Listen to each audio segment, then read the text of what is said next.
উচ্চতৰ মাধ্যমিক চূড়ান্ত পৰীক্ষাৰ ফলাফলত ব্যাপক বিসংগতি কোনোবাই যদি লাভ নকৰিলে ফলাফল আন কাৰোবাৰ নিমিলিল বুকলেট আৰু মাৰ্কশ্বিটৰ ফলাফল এইবাৰো বিতৰ্কৰ মাজত সোমাই পৰিছে অসম উচ্চতৰ মাধ্যমিক শিক্ষা সংসদ কোনো ত্ৰুটি নোহোৱাকৈ শিক্ষা বিভাগে উচ্চতৰ মাধ্যমিক পৰীক্ষাৰ ফলাফল ঘোষণা কৰাৰ দাবী কৰিছিল যদিও শিক্ষা সংসদৰ ভুলৰ বাবে শিলচৰৰ কেইবাখনো শিক্ষানুষ্ঠানৰ শ শ ছাত্ৰ-ছাত্ৰীয়ে পৰীক্ষাৰ ফলাফলৰ পৰা বঞ্চিত হ'ব লগা হৈছে এনে নাভূত নাশ্ৰুত ঘটনাই সংঘটিত হৈছে শিলচৰৰ ঐতিহ্যমণ্ডিত ৰামানুজ গুপ্ত ছিনিয়ৰ ছেকেণ্ডাৰী জিচি কলেজ হলিক্ৰছ সহ কেইবাখনো স্কুলত ব্যক্তিগত আৰু চৰকাৰী খণ্ডৰ এই শিক্ষানুষ্ঠানসমূহৰ শ শ পৰীক্ষাৰ্থী ইংৰাজী বিষয়ৰ নম্বৰ লাভৰ পৰা বঞ্চিত হৈছে আজি ঘোষিত ফলাফলত শিক্ষানুষ্ঠানসমূহৰ শ শ পৰীক্ষাৰ্থীৰ ইংৰাজী বিষয়ৰ ফলাফল নাহিল ৰিজাল্ট শ্বীটত ইংৰাজী বিষয়ত পৰীক্ষাৰ্থী কেইজনক অনুপস্থিত দেখুওৱা হৈছে ইয়াকে লৈ পৰীক্ষাৰ্থী অভিভাৱক আৰু স্কুল কৰ্তৃপক্ষৰ মাজত হতাশাই দেখা দিছে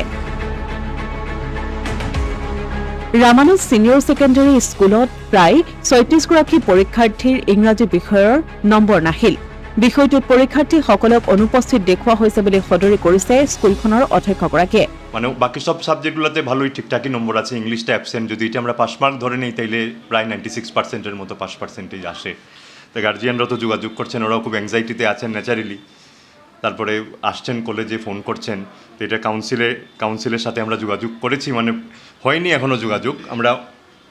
এখন যাব কাছাড় কলেজে ওইখানে তো আমাদের সেন্টার ওইখান থেকে আমরা যে অ্যাটেন্ডেন্স শিটটা আছে ওইটার কপি নিয়ে আমরা তারপরে আজকে রাত্রেই হয়তো আমরা কাউন্সিলে মুভ করবো যাতে এদের এই অসুবিধাটা যাতে যত তাড়াতাড়ি সম্ভৱ মানে দূৰ হয় ইফালে উদালগুৰি আৰু লখিমপুৰতো পোহৰলৈ আহিছে বিসংগতিৰ ঘটনা লখিমপুৰৰ জিনিয়াছ একাডেমীত বুকলেটত থকা আৰু মাৰ্কশ্বিটত থকা ফলাফল সম্পূৰ্ণ বেলেগ শিক্ষকবৃন্দই ছাত্ৰ-ছাত্ৰীসকলৰ লগত দুটা বছৰে যথেষ্ট কষ্ট কৰিছোঁ